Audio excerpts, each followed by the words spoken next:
Nurmat Imomov yana sizlar bilan. Assalomu alaykum. Statistik ma'lumotlarga qaraganda yurtimizda 48 nafar 70 yoshdan oshgan otaxonlar farzandli bo'lishibdi.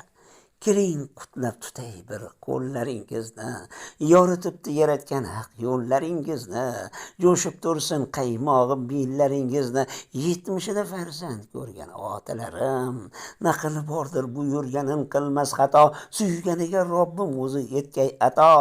Yuragining parchasidir farzand ota, 70da farzand ko'rgan otalarim, ulg'ayishar kunlar oylar o'tgan sayin, chopib yurar izingizdan toychoqdayin, o'zim sizdan o'rgilayin, aylanayin, 70da farzand ko'rgan otalarim.